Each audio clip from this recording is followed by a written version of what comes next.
Hello everybody, welcome back to another episode of The Casual Criminalist. Today, mistake or murder. The slaying of Mary Steinhauser. Thank you to Matt who wrote today's episode. I got it in front of me. I'm going to read it. We're going to explore it together. That's the format of the show. If you're new here, welcome. Why not leave a review? I mean, not if you're new. If you've been here regularly and you like the show, then leave a review. If you're new here, you wouldn't even know what you're reviewing. Right now, you'd be like, God, annoying British man waffles on. And speaking of waffling on, let's not do that anymore and get into the episode.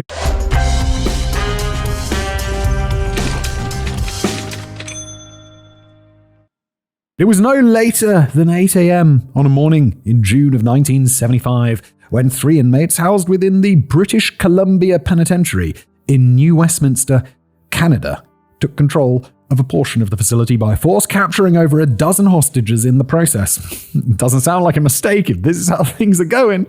The names of these three men were Andrew Graydon Bruce, Claire Daniel Wilson.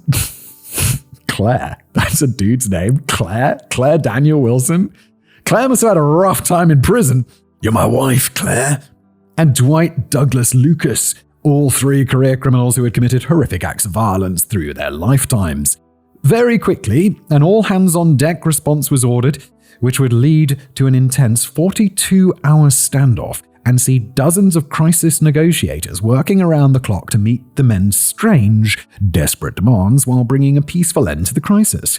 However, despite the best efforts of everyone involved, not a single hostage would walk away unscathed, and worst of all, one of them, a psychiatric nurse named Mary Steinhauser, would lose her life in tragic fashion. Or perhaps it was taken intentionally. In this case, I don't think it matters. Like, if you, do a riot, what was it? A riot? Or taking control of the prison and someone dies, that's fucking on you. That's not a mistake. You took control of the prison. It's definitely reasonably foreseeable that someone could die, and they did. Murder, isn't it? As we'd say in the UK, in it. It ain't a real word. It's short for in it, innit? Officially, the Canadian government claims that Mary's death was caused by poor communication and impatience on the parts of both the hostages and the prison staff. But several people who were present at the scene that day dispute this. They have asserted that Mary was intentionally murdered in cold blood by one of her own co-workers, and the Canadian government swept it under the rug to make the story go away. A truly good person. There's a tendency among true crime writers to deify victims, sometimes unconsciously, but usually by design. Yeah, I mean, I'm sure Matt's going to explain this to us, but it raises the stakes of, you're like, good versus evil is like a more compelling narrative than one shitty person is killed by another slightly more shitty person. There are a few reasons for this, most of which revolve around the fact that it's oftentimes uncomfortable and or disrespectful to talk ill of the dead. Yeah, but not if they're like a douchebag. Like fucking Jimmy Savile, he was a right prick. Don't talk ill of the dead, Simon. It's like, no, I'm glad Jimmy Savile's dead. I just wish he'd have died earlier. When I say stuff like that, my wife's sometimes like, that's not very nice. And it's Jimmy fucking Savile! I don't think it was about Jimmy Savile. It wasn't someone quite as bad. But, yeah. There is the don't talk ill of the dead thing. Fuck that, dude. Fucking Adolf Hitler. Piece of shit, dude. I think we should kill Hitler. Me and you. Yeah, it's he died 50 years ago, probably. Did he? I didn't even know he was sick. But there's also an obvious narrative component to it. Without getting too deep into the weeds, it's much easier to tell an impactful story if we gloss over the victim's flaws. After all, the better the person was, the worse the loss feels. Fortunately, however, in Mary Steinhauser's case, there's little need for that now standard embellishment, as everything I've read, official records, media accounts, and interviews with those who knew her, makes it abundantly clear that she really was just an exceptional and selfless human being, even as far back as her childhood. I mean, you're also starting from a position, she is a nurse in a prison. That is a job that people do, because, you could go be a nurse anywhere else. You could go do another job. You're intelligent. Why you chose nursing and you chose prison over a whole bunch of other stuff that you could have done. It speaks to something. Would I ever do that? Fuck no. I'm not that good of a person. I don't want to go into prison. I don't want to be around sick people. I don't want to make prison nurse money.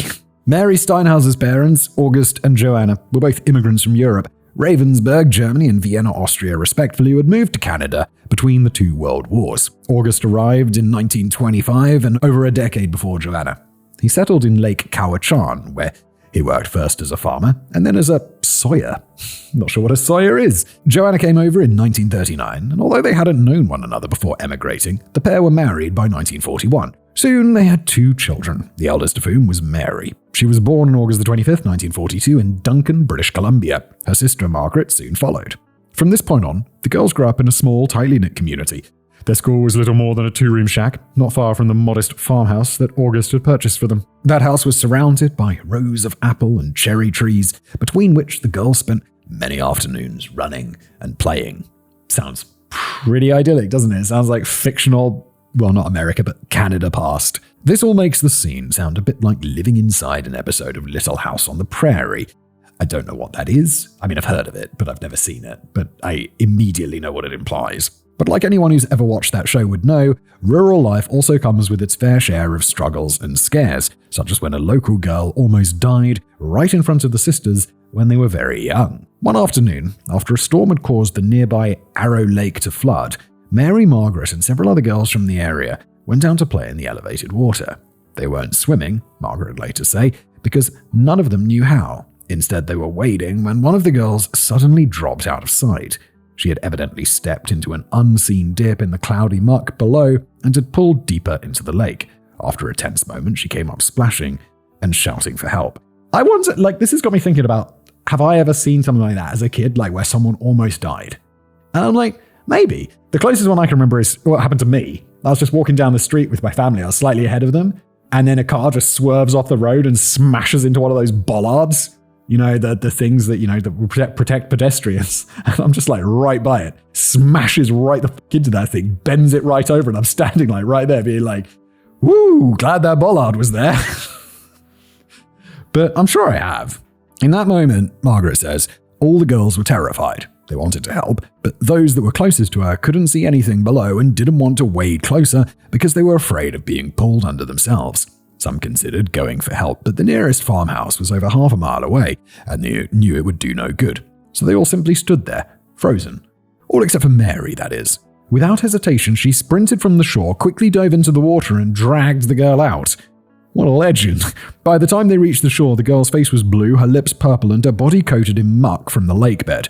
But once again, Mary didn't hesitate. She checked for a pulse, and then began performing a crude resuscitation. It wasn't a quick process.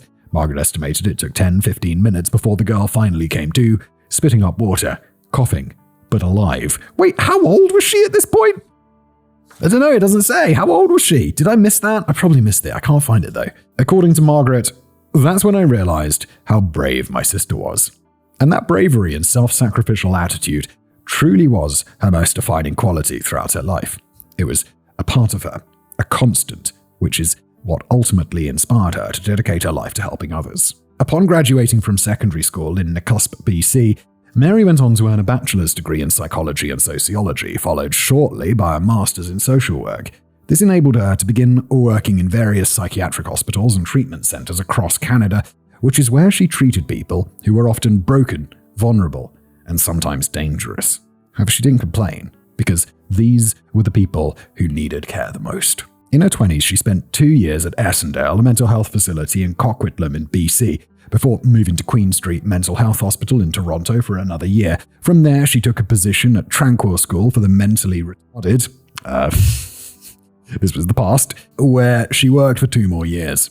Each of these roles gave her the chance to deepen her knowledge, hone her counseling skills, and reaffirm her commitment to her patients. Yet that commitment would be tested time and time again once she arrived at her newest and final workplace, the infamous British Columbia Penitentiary, better known as the BC Pen.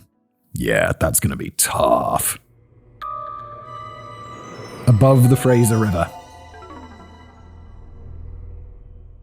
Though little more than a collection of small brick and wood buildings at its grand opening in 1874, by 1975 the BC Pen had slowly grown into one of the oldest and most notorious federal prisons in Canada. By the time Mary was hired, it was classified as a maximum security facility. Not just any prison, she worked at a maximum security prison. Composed almost entirely of harsh concrete buildings and surrounded on all sides by tall concrete walls, inside which approximately 450 inmates resided permanently. This is unfortunately all very important to our story, as is the fact that most of those buildings had fallen into severe disrepair after 101 years of neglect, leading to so many issues that we couldn't even begin to list them all. In short, its infrastructure was crumbling, its living and hygiene facilities were exceptionally unsanitary, its food was borderline inedible, and its occupants were miserable beyond words. Ugh. Prison is like, fuck prison, dude. I made an episode the other day of this very show. I don't know if it's gone out yet, but it was about a dude who was in prison for like 30-something years for a crime he didn't do. And you're like, ugh. I mean, if you do the crime and you enter a prison, at least you're like, well, I know why I'm here. But if you don't do anything and then you end up like in this situation, you're like, I think, I don't know. My biggest, I think, path to prison would be I'm just not a very good driver. Like, I'm not bad at driving, but I just do find myself, I'll just be driving along and I'll be like, just thinking about work or something. I'll just be thinking about something on Casual Criminal List. And Mike will be like, that's a red light. And I'll be like, oh yeah, it is. I just worry that I'll run a red light sometime and I'll kill someone. And then I'll be like, off to prison for you, whistle boy. I do try to be a better driver. I don't know, I'm so easily distracted by thoughts. Like, I'll just be thinking about some other shit. And I'll be like, uh-oh. And I completely I get why people don't text and drive. I don't need to be texting and driving to be distracted. I'm just distracted by my own stupid brain. I don't think I'm a danger on the road, just to be clear. I don't think I'm so irresponsible that I shouldn't be driving. I just do see myself as more prone to an accident that is my fault than someone else. To be fair, none of this was exactly novel or surprising considering the time period and the fact that most of the repairs and upkeep performed throughout the prison's long life had been done by prison work crews. But those explanations didn't make the situation any better for the prisoners housed there, nor did it make treating them for various mental issues any easier. In fact, because the prisoners knew the administration and guards were both well aware and indifferent toward the conditions they were suffering in, there was a tremendous amount of animosity circling, and the situation was constantly on the verge of boiling over. Yeah, look, prison, whoever, company, prison, Department of Prisons, whoever runs the prisons. Making the prisons nice isn't just so the prisoners are happy, it's so that they don't revolt and kill each other and kill you. It's like, what do they say? Taxes are not for poor people, they're for rich people, because it keeps everyone in line. Like, you don't want rebellion. You don't want them to be off with their heads, some French Revolution shit. A decade earlier in the 1960s, these same problems had caused a series of riots, during which the inmates responsible had only one demand: to be transferred out of the BC pen. That was it. They didn't want to be freed, they just wanted to go anywhere else. Holy shit. It's like, no, I want to be in any other prison. Any other prison beats this. Send me to that Russian prison. The one with the blue dolphin. Send me there. Or black dolphin? Black dolphin. Being the good person that she was, Mary immediately started working behind the scenes to push the administration to reconcile some of these issues. However, she found their response to be lackluster. Budget constraints, she was told, was the main reason for everything, and the Canadian government, despite being well aware of how bad things were on the ground, refused to allocate additional funds. In fact, they'd even stripped down the prison's budget multiple times over the prior few quarters, causing entire amenities and rehabilitation programs to be scrapped. This is a terrible idea for a prison that is already... Matt literally described it as on the verge of boiling over, and then you take away the stuff that's keeping them sane and somewhat entertained. Or just not left staring at the wall, I suppose.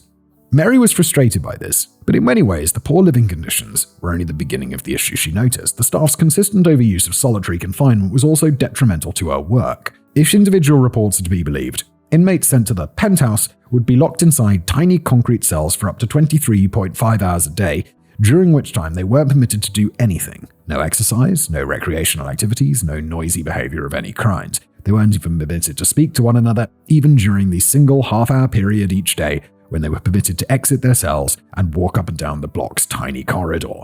That is going to destroy a person's mind. That's going to destroy someone's mind. That level of isolation. This is what constituted yard time for these prisoners, yet even this tiny daily ritual was not guaranteed because in those days there were few federal regulations about who could be placed in solitary confinement and for how long. I genuinely think this is torture. I genuinely think that is a form of torture. It was completely at the discretion of whoever was in charge of the floor at that time, which meant guards could deny prisoners their recreation time for any reason they saw fit or for no reason at all. As such, overuse became common, and some prisoners spent months at a time without ever seeing daylight once. Yeah, no, I'm not happy about that. Which is, I know people will be like, oh, Simon, but you believe in the death penalty. Like, you've said this many times, and it's like, yeah, I do, but also I don't believe in torture. Like, I think prisoners, you should either decide, you're going to kill them or you're going to put them in prison. And if they're in prison, don't torture them. Don't let them die. Yeah, although some people.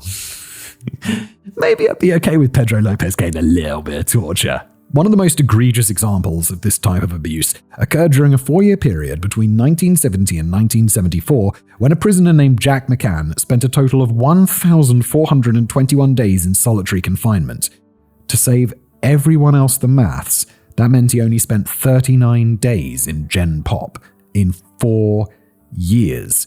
And prima facie, I'll be like, oh, if I was going to prison, I'll be like, no, I want to be in solitary confinement. I don't want to be with all the animals. Jesus Christ. They're going to stab me and shit. I don't want that. And then I think I'll probably spend like 3 days in solitary confinement and be like, I want to go hang out with the animals. Please let me out. I'll take a risk of stabbing as long as I'm not left with my own thoughts for more than another minute. Making matters even worse, the more sadistic guards would oftentimes make conditions worse for the inmates on purpose. They would intentionally turn up the thermostat during the summer or play music at painfully loud volumes as punishment for the entire block. There were also scattered reports of prison officials physically hog-tying and beating prisoners for extended periods of time, doing permanent damage to their bodies and minds. You fucking psychos. I get it's that saying, right? The line between cop and criminal. It's not as thick as you think. While not officially endorsed by the prison's administration. Byline 17, hog-tying. Authorized. The physical abuse was tolerated and largely ignored. And since the general public had little knowledge of it, few people on the outside were calling for reform. Yet once again, Mary could not remain silent. She recognized that prisoners who were subjected to long stays in solitary confinement suffered far worse outcomes than those who were not, and those that were being treated for psychological issues oftentimes lost years of progress after just a few weeks. Unwilling to sit idly by, she brought her concerns to the administration several more times and became known as one of the prison's most outspoken critics. Once again, her complaints fell on deaf ears, and the people who did listen rarely agreed with her. The BC Pen was known to house some of the worst prisoners in Canada, most of whom were never getting out, so who really cared if they were a little uncomfortable during their stay or if Mary's treatment plan wasn't working as effectively as it could? There's a big difference between torture and being a little uncomfortable, really. These people deserved it, and the guards made sure Mary knew their opinion as well. Because of the backlash and hostility that she was facing, Mary began telling her co-workers that she was considering quitting, and in this she wasn't alone, which brings us to one final issue that we need to discuss before moving on, and that's the prison's staffing. According to an official report, the yearly turnover at this time in the BC Pen was nearly 40%. You're losing 4 out of every 10 staff every year? God damn, that's really bad. This is horrendous enough on its own, but that number is only accurate when accounting for every person employed by the prison. When focusing on just the corrections officers, the people charged specifically with guarding and securing the prisoners, that rose to a staggering 61%. You're losing most of your corrections officers every year. That is really crazy. That meant that over half the officers on the prison floor had less than a year experience inside the BC Pen, and for most of them, this was their first job in corrections. In a maximum security prison. You just got like most of the dudes just being like, yeah, I never done this before. This is fucking crazy. Get back in the cage before I hog tie you, bitch. Making matters somehow worse, because the administration was well aware that the position was a revolving door, they were hesitant to invest significant time or resources into training the officers they did recruit. Instead, a decision was made to give them what was essentially a crash course in self-defense and send them out to shadow another officer until they found their bearings. Most never did, and inmates often took advantage of this fact, like the 3 prisoners in today's story. All right, this isn't just an exploration of Canada's prison system. This is a Casual Criminalist episode. I always find it very interesting, though, Matt. The 3 men. To be clear, nothing said so far has been intended to provide justification for what Andrew, Graydon, Bruce, Claire Daniel Wilson and Dwight Douglas Lucas are about to do, but it does provide a snapshot of the conditions they were living in. Now let's talk about who they were. Bruce, who would eventually stand up to take the lead in the standoff, was a 26-year-old man who had been incarcerated multiple times throughout his short life from everything from grand theft auto to sexual assault. Wow, really running the gamut there, aren't we? It'd be like grand theft auto to sexual assault to white-collar fraud. Despite his young age, he had already served several years in prison and been released. But in 1970, he'd been rearrested after carrying out a murder-for-hire plot. Wow, he is absolutely running the gamut of crimes. Against a go-go dancer, referred to Mrs. Lampin in the newspapers at the time. Mrs. Lampin was involved with Canada's drug cartels, and Bruce had been hired to kill her after it was discovered she was planning to cooperate with the police's investigation into several high-level drug dealers in the area. Bro, Bruce has got to go to prison forever. Like, this... I don't like that 3 strikes law or whatever it is in America, but it's like this dude he's not getting better. And he's just escalating. We already tried prison for him.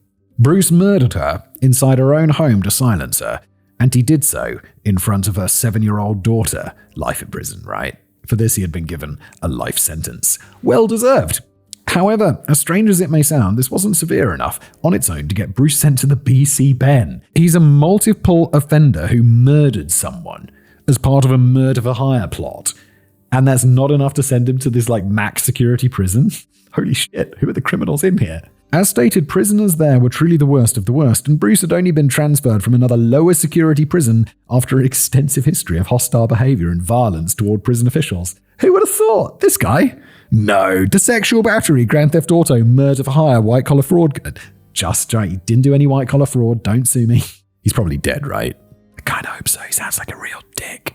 Allegedly. In 1972, he had injured multiple corrections officers within the Saskatchewan Penitentiary with a knife during a failed escape attempt. One of the officers had suffered serious injuries to his hands and abdomen, while another had been used as a hostage. Since that failed escape attempt, the BC pen had become Bruce's permanent home. He spent much of his stay in solitary confinement for the safety of the prison's inexperienced staff. Like Bruce, the second man, Wilson, was also a 26-year-old man with an equally troubling past. As a teenager, he had been convicted of assault, grand theft auto, drug trafficking, forgery, possession of illegal firearms, and breaking and entering. As a result, yeah, this guy's way less serious though. Oh, assault. But assault's not, it might not be that bad. And all the other ones are just kind of what I would describe as money crimes. So stealing, forgery, drug trafficking. He doesn't sound particularly violent other than the assault charge. We don't know what that's to. Whereas the other guy's he seems like a violent motherfucker.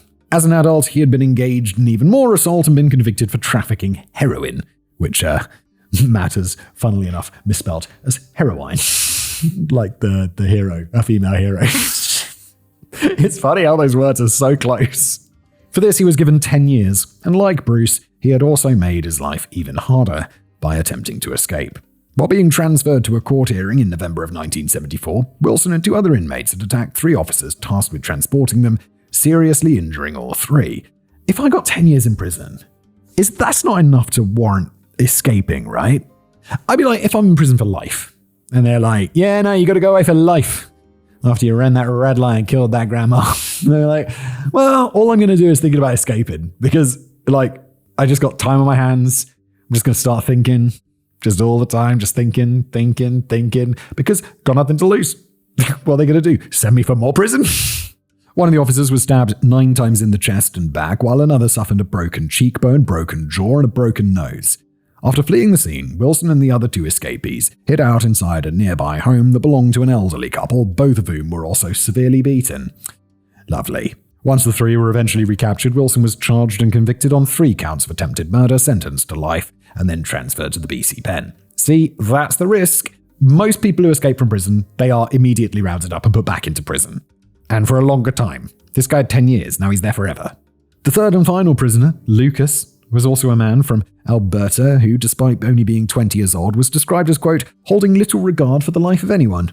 Sounds like a psycho, doesn't he? His first conviction had occurred in 1971 when he committed grievous bodily harm during a home robbery. This had earned him only 2 years, and after being released, allowed him and another man, Jack Wayne Weber, to brutally murder a man named Michael Ray Hurd with an axe. Bro's literally an axe murderer. On November 1st, 1973, the sheer brutality of this crime was what caused Lucas to be sentenced to life at the BC pen, and since arriving, he had also been isolated after attacking a prison guard using the handle of a mop. Okay, well, you can see the type of people BC pen houses. Literal axe murderers. His behavior was so erratic and unhinged most of the time that he had officially been deemed unfit for rehabilitation by the courts and told he would never be given the option of release. Because of their violent natures, not one of these three men were fit to be living amongst Gen Pop. However, in 1975, when the penthouse reached its maximum capacity, with over 90 out of 450 inmates housed there, an order was given by the prison's administration to transfer all three back to Gen Pop. Uh-oh. The wolves are about to enter the wolf house. Like, the more powerful wolves. Like, everyone in prison is kind of, everyone's kind of scary and they've done crimes. But these are like these are like those wolves from those Twilight movies or something. They're like big and powerful. Is that how the Twilight movies work? I saw the second one for some reason. With that decision made, little could be done to prevent what happened next. The taking of hostages. The situation began on June the 9th, 1975 at approximately 8 a.m. when Bruce and Lucas entered an area of the BC pen known as the classification officers. These were offices where prison staff members, known as classification officers, met with inmates to discuss their needs and craft rehabilitation plans. That sounds very nice and at odds with everything else that we know about BC pen so far. Essentially, think of these officers as a type of counselor or social worker who had the power to influence where a prisoner was housed, what jobs they were permitted to perform, help them obtain an education, and more. This was the area where Mary worked. At the entrance to this corridor, a single guard sat behind a desk waiting to sign prisoners in for their appointments. As Bruce and Lucas approached, they presented their passes to him to show that they both had appointments with their counselors. They were standing side by side when the officer looked down to examine them. This is when Bruce and Lucas drew their knives that they'd previously smuggled out of the prison's kitchen, pointed them directly at the officer's face, and ordered him to stay silent. Aren't the knives in the kitchen like on those wires? Isn't that how it works in that? The Orange is the New Black show? There's lots of prison kitchen stuff in there. Aren't the knives like attached so you can't take them out of the kitchen? Because it seems a really bad idea to, have prisoners accessing loose knives. They pointed them directly at the officer's face and ordered him to stay silent. The officer, who wasn't armed with a gun or trained in de-escalation, he'd probably been there like 4 days, sat completely immobile. It was only his second day working at that station. My 4 days was a joke. So he had no idea how to react, who to call for, or what to do. I mean, he seems like pretty good. Yeah, I'll just be like, all right, I'm going to do exactly what you say. You want to escape prison? Cool. I'm going to help you. Whatever you need, boys. Because I would rather be alive than dead and still have my job, because then I wouldn't have my job because I'd be dead or stabbed. I don't want to get stabbed. Even if I survive, I'd rather not get stabbed and lose my job. Also, I'd definitely sue the shit out of the prison because they obviously haven't trained me correctly for this. Maybe I would want to get stabbed, get a fat payday. Frustrated, Bruce and Lucas stood him up and pressed their blades against his neck. They then led him deeper into the classification officer's main corridor, where Wilson was waiting for them with a knife of his own. He had been let inside the classification corridor earlier that morning and had been waiting for Bruce and Lucas to arrive to put their plan into action. With the blade still pressed against the officer's throat, the three men then marched down the hallway, ordering any prison staff they encountered along the way to walk with them. By the time they reached their destination, Room 9, the prison's social development room, the men had corralled 16 people in total, most of whom would spend the next 2 days serving as hostages.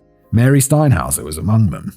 Very quickly, the hostages were ushered into a smaller storage space inside Room 9, known as the Vault. This was approximately 11 feet long, which is just shy of 4 meters, and 16 feet wide, which is 5.5 meters. It had concrete walls with no windows and housed 2 rows of standing shelves with even more shelving along each wall. Here's a very professional visual that I created in MS Paint. Mass even signed it. All right. I mean, yeah, dude, I don't know if I needed this diagram because that's exactly how I imagined that. There's a hallway, there's a room, and there is a vault within the room. I have to say, it does look surprisingly well done for MS Paint, Mass. I'm suitably impressed. And if that's the size of the door, these rooms are massive, and that's the biggest hallway I've ever seen. Here, the hostages were to place their hands on their heads in order to be searched. They were then relieved of their valuables and told to remove their shoes to make running or fighting back more difficult. It was at this point, while she and the rest of the hostages were being forced to cooperate under the threat of violence, that Mary spoke up. She knew she couldn't reason with the men herself because they currently held all the power and were running high on adrenaline. But she did hope to save some of her fellow hostages from enduring the worst of the men's treatment. Bravely, she volunteered herself to be the principal hostage, i.e. the one that either Bruce, Lucas, or Wilson— Who's Claire? What happened to Claire? Why are we using his manly name? I want him to be Claire. Would keep their knife on to ensure the cooperation of the rest of the prison staff who were not being held hostage. Speaking of which, the events inside Room 9 were not going unnoticed by others within the prison. By now, armed corrections officers had arrived at the classification officer's main corridor and were attempting to make contact in a way that wouldn't spook the men into doing something irrational. They stood at the entrance to Room 9, which had a Dutch-style door. What is that? Meaning that it was split in half horizontally so that the upper portion could be opened without the lower. Oh my god, I haven't thought about this in like 30 years, but the house I grew up in had a door like that. Why is that a thing? Why did the house I grew up in have that? That's really weird. At the time, the top was open and the bottom was closed and locked. The officers were able to see and call out to the men through it, but it would have been very difficult to enter quickly enough for them to take the men down without casualties. Just jump it. As a warning not to proceed past that Dutch-style door, Bruce stepped out of the vault with Mary in front of him.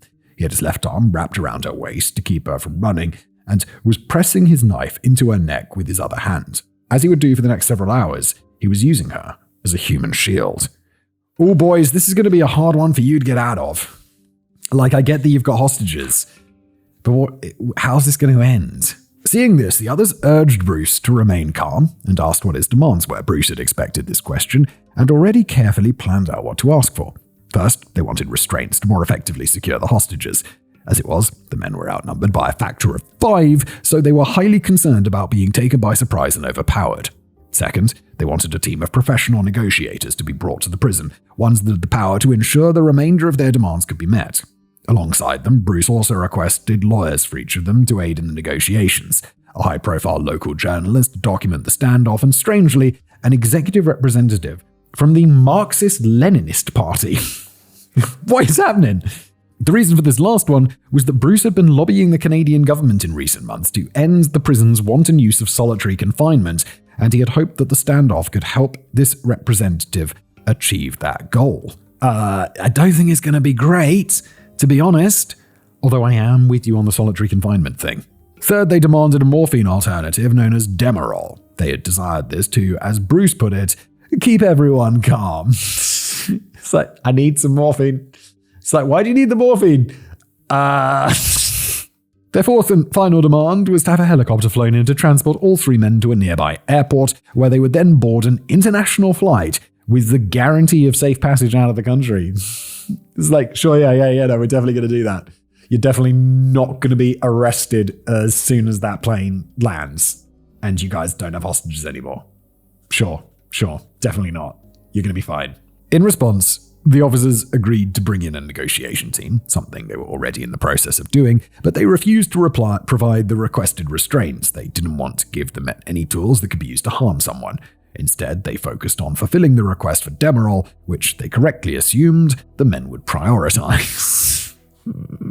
Yeah, they're going to use it on themselves, right? Which doesn't seem like the best idea in a hostage situation when you are the outnumbered hostage taker. Is now really the time to get high, boys? An officer approached the room with a vial of the medicine and a syringe in his hands. He arrived at the Dutch-style door and was met by Bruce, who was still using Mary as a shield. At first, the officer said that he was required to administer the dose himself, but this caused Bruce to fly into a fit of rage. Bruce told the officer he wasn't playing around and said if he didn't hand over the entire vial right that moment, he would drag Mary back into the vault, kill her, and then move on to the next hostage. The officer felt as he had no choice but to comply. The officer was correct, just give him the fucking drugs.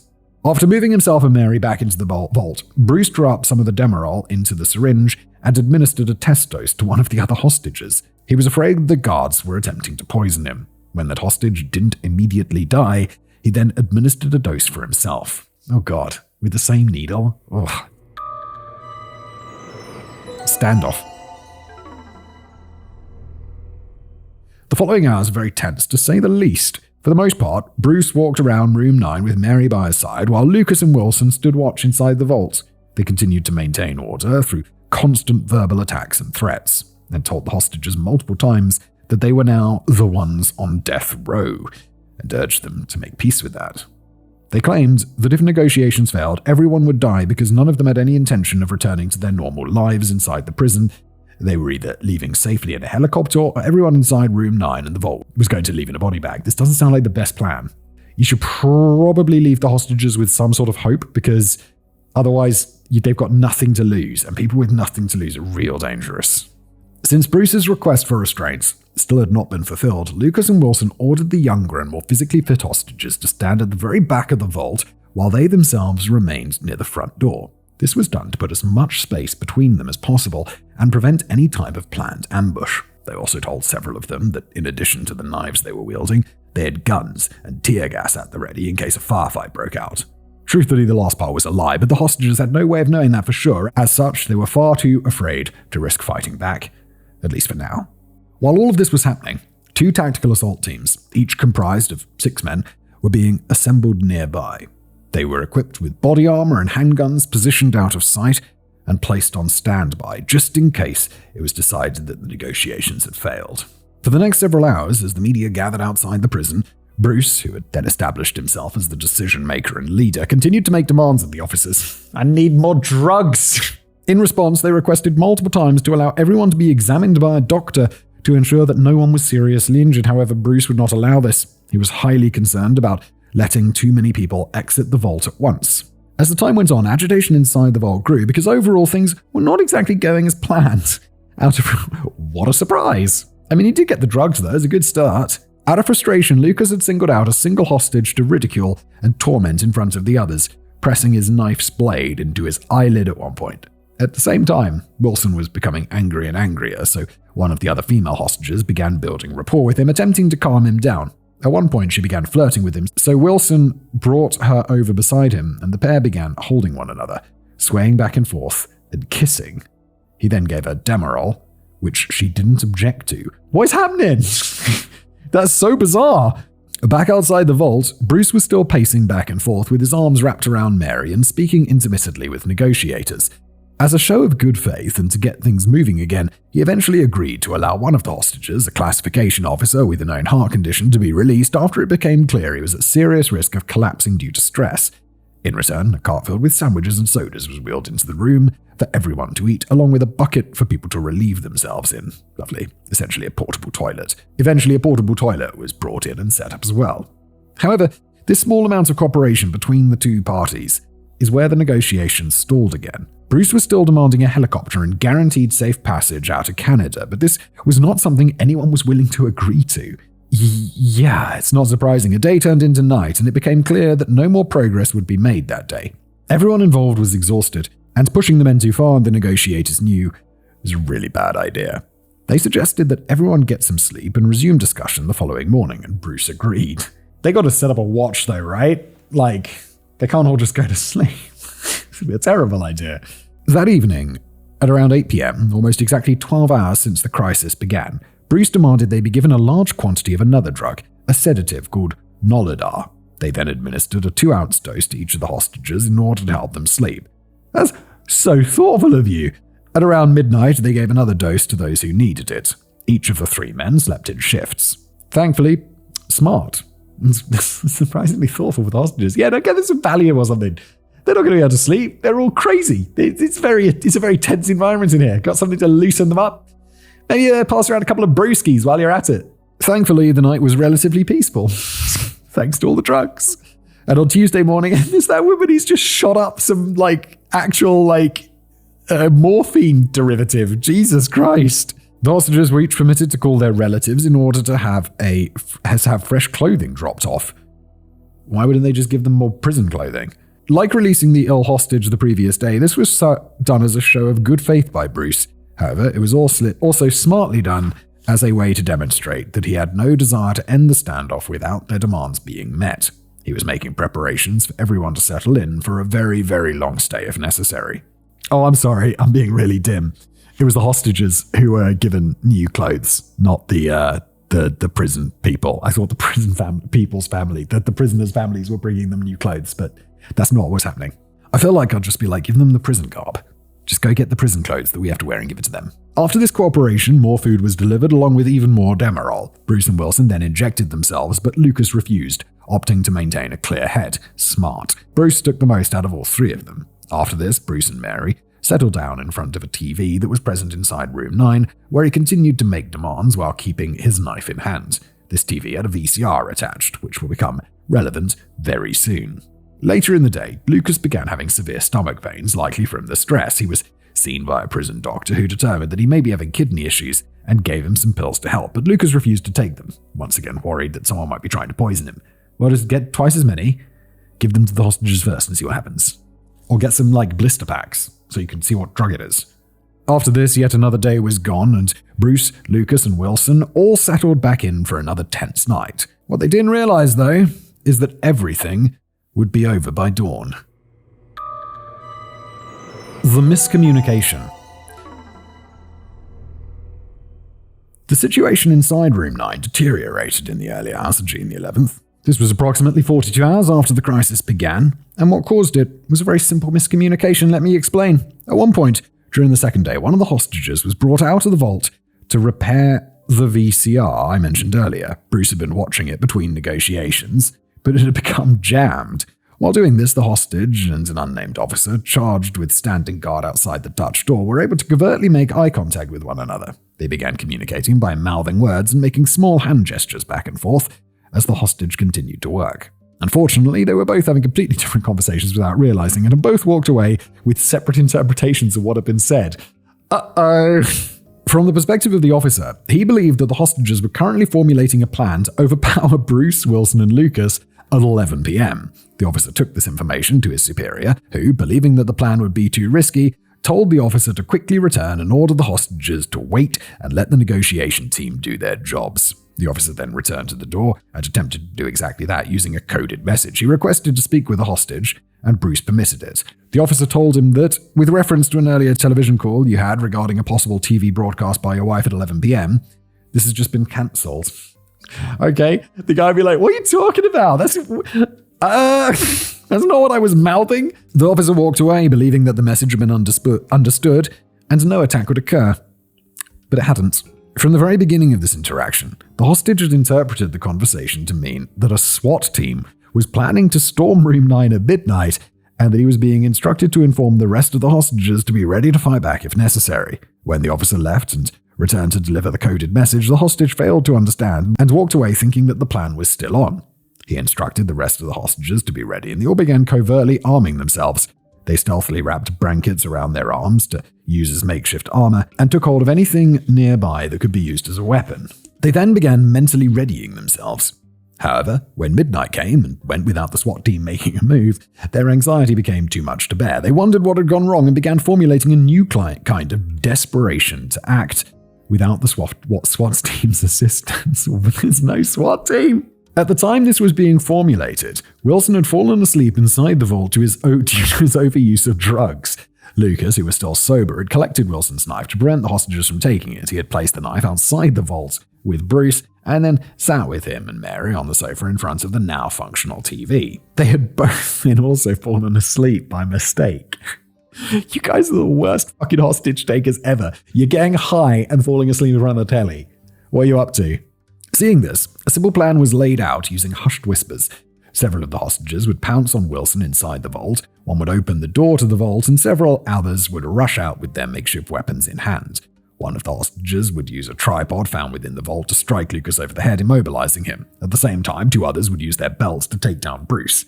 The riskiest part of the plan was that Bruce was still keeping Mary nearby, and the knives were within arm's reach. That meant the entire breakout needed to be carried out in mere seconds to avoid disaster. It was risky, but their belief that this might be their best opportunity pushed them to try anyway. It does seem like a great opportunity. At 1 a.m., they made their move. They jumped Wilson, successfully immobilizing him as planned. Then the vault door was opened, the other men rushed out, and things immediately went belly up. Lucas was hit 3 times on the head with the tripod, but refused to go down.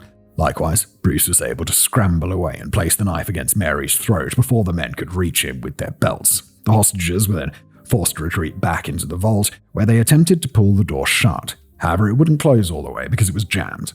This resulted in a tug-of-war, and Lucas began slicing wildly at the hostages through the gap in the door.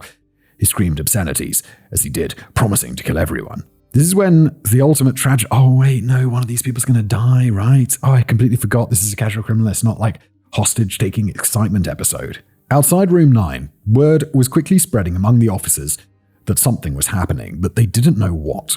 Several of them then rushed to the Dutch door, where they saw the following scene unfolding. Lucas was standing at the entrance to the vault, waving his knife and shouting as Bruce continued to hold Mary.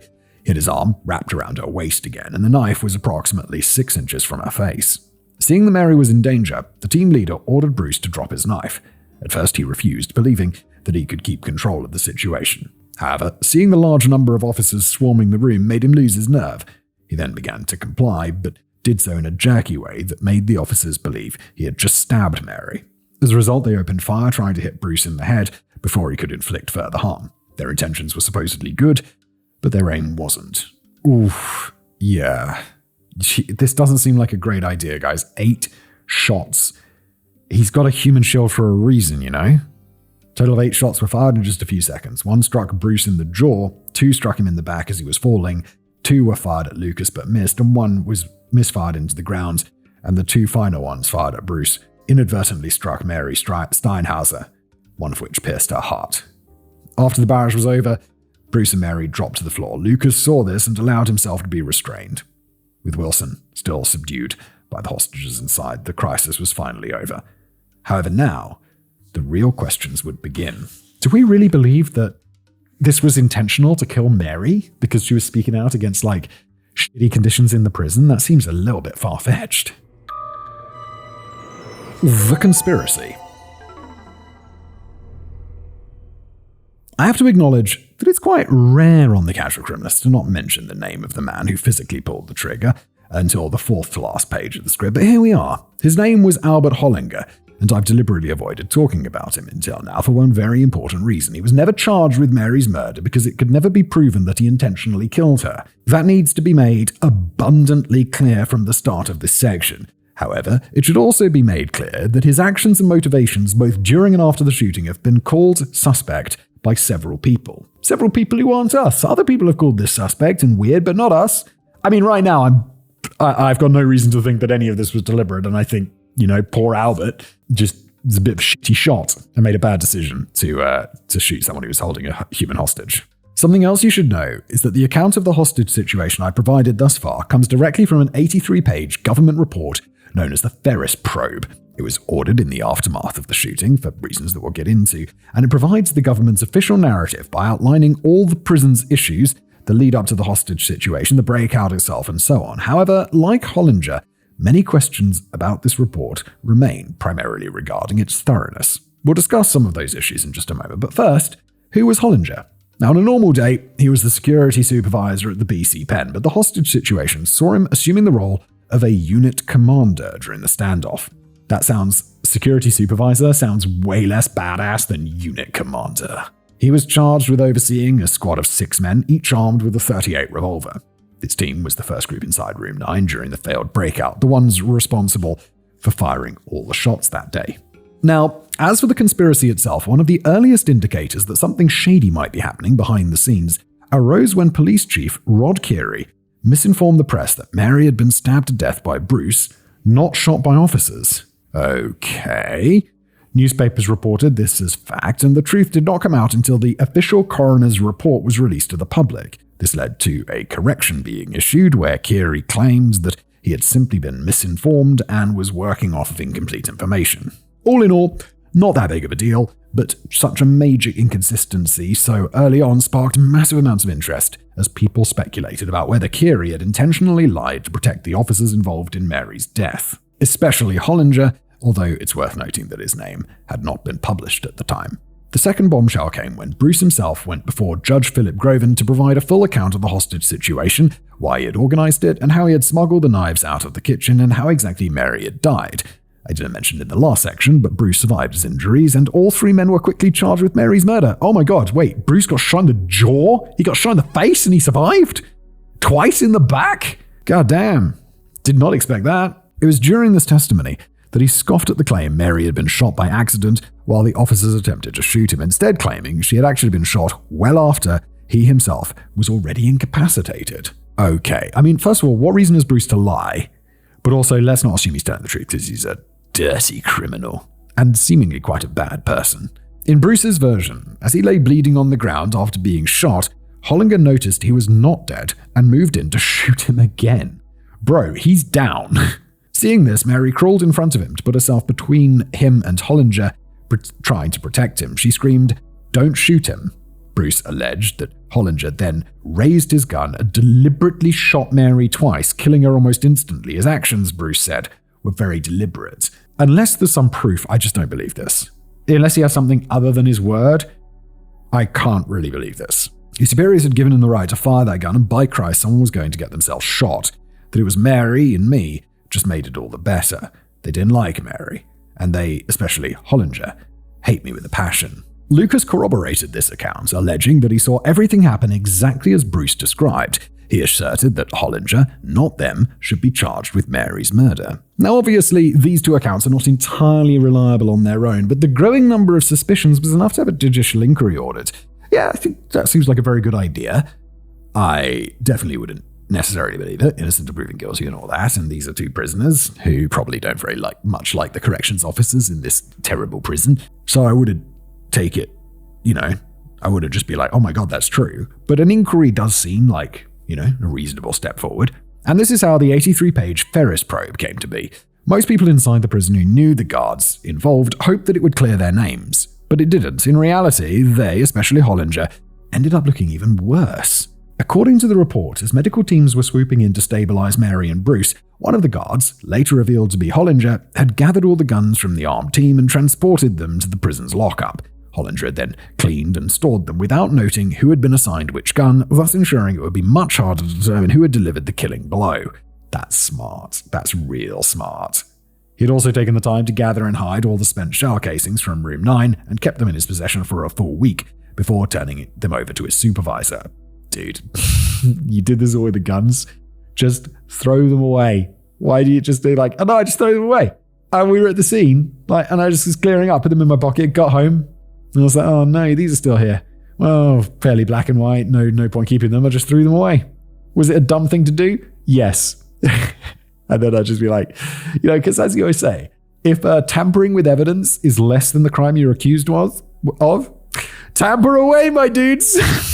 That's not legal advice, don't tamper with evidence, okay? In his own defense, Hollinger claimed that his actions were not ill-intentioned and that mixing the guns up had been a short-sighted mistake. He had gathered the guns because he was afraid another inmate might try to grab one in the aftermath of the shooting. Taking them to the lockup was the prison's standard procedure because it was their designated storage place. Cleaning them was also standard procedure, and he did not consider the consequences from an evidence standpoint for two main reasons. He had been awake for 50 hours, and as he saw it, they had done nothing wrong. Yeah, both entirely reasonable. I'm not suspicious yet. This defense, many believe, didn't quite cut it because no reasonable person, especially an experienced supervisor involved in a shooting, could think it would be appropriate to gather, hide, or obfuscate crucial evidence in this manner. Yeah, but he's been awake for 50 hours. And the conclusion of the report appeared to agree, quote, "The actions immediately subsequent to the breakout of the staff in failing to preserve evidence was contrary to standing orders and is strongly condemned. In particular, 1. The action of one member of the tactical squad in collecting revolvers used, making no note of which person had which revolver, of emptying the cartridges, and in all of rendering it impossible to determine who fired the various shots cannot be justified. His explanation that the reason for collecting the revolvers was because he was concerned that the inmates might gain possession of one of them is not accepted. The conclusion is irresistible that he deliberately made it impossible for anyone to learn who fired the fatal shot." However, it also defends Hollinger and his team later on, saying, "The shooting by members of the force was terribly inept, but under the circumstances, understandable. These men, while expert shots, were not trained for the task assigned to them. This emphasizes the need to have an outside tactical force independent of the penitentiary service available for such incidents." End quote. Eventually, a coroner's jury exonerated all the guards that day, saying that they'd each acted under the assumption that Mary's life was in immediate danger, and none had intended to kill her. As such, Hollinger was never charged, nor was he fired from his role within the prison. I mean, I get that there's a conspiracy here, but I don't know if I buy it. I don't really buy it, to be honest. However, as I stated earlier, the thoroughness of this probe and the coroner's jury has a few holes in it as well. Okay, let's see where this goes. Not necessarily because of what it confirmed, but because of what it ignored. For instance, multiple prisoners who were housed less than 100 yards away from room 9 at the time of the shooting reported hearing a definitive delay between the first 6 shots and the final 2 shots. That is very weird and interesting. They also alleged that no order to stand down was ever heard, and Hollinger's men simply ran in and started shooting. This not only went against what was stated in the Ferris probe, but also corroborated Bruce's version of events in a way that they had no realistic way of planning beforehand. These inconsistencies were eventually published in local newspapers, but they were never followed up on. Some believe intentionally, quote, "From the start, the Trudeau cabinet was more interested in deflecting public..." Oh yeah, Trudeau 1.0. was more interested in deflecting public criticism of the penitentiary system away from itself than it was in a thorough investigation of the Steinhauser killing. Trudeau also made it clear in announcing the Ferris probe that he did not expect it to delve into the actions of his cabinet or into government policy with regard to such incidents. End quote. So as far as Pierre Trudeau was concerned, and I'm paraphrasing, wrap this shit up as quickly as possible and don't you dare try and blame me.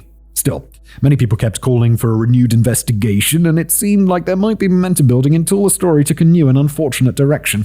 After her death, rumors that Mary was a prison groupie began to emerge. That is a term used to describe a member of prison staff who engages in sexual relations with one or more of the prisoners they're charged with overseeing.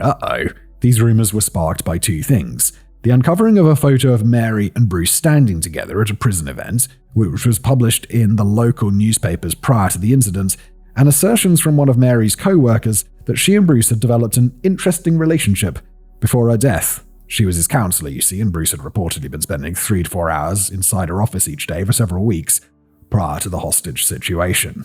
Okay, but she is the counselor.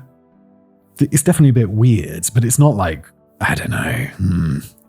It doesn't seem very in character for Mary, though, does it? With something new to speculate about, the press went wild. The idea that Mary had been killed by her secret lover after their forbidden affair inside the BC pen had soured was too salacious to ignore. At the same time, some began to wonder if she'd been involved in helping plan the whole crisis, if they planned to run away together after he was freed, and so on.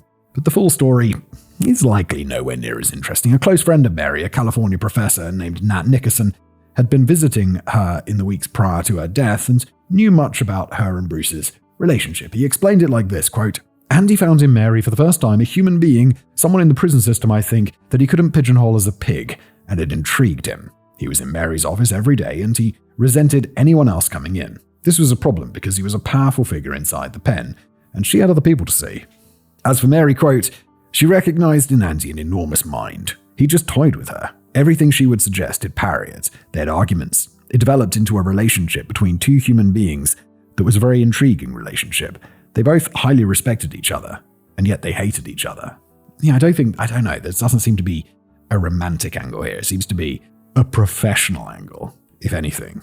To be sure, this arrangement doesn't sound healthy for a counselor and a patient, but it also doesn't sound romantic in any way. Additionally, several of Mary's other co-workers soon came forward to claim that she was actually afraid of Bruce in the weeks before the incident because he kept behaving in aggressive ways around her. In fact, besides being stonewalled by the prison's administration, he was one of the main reasons that she was considering changing jobs. He had also joked just days before her death that he might hold her hostage someday. As for Mary's family, they didn't put too much stock in the rumors either. They believe the story was pushed on purpose to draw the public's attention away from the prison's countless failures and abuses because the media was beginning to criticize Canada's prison system as a punishment system instead of one focused on corrections and rehabilitation, which is fair.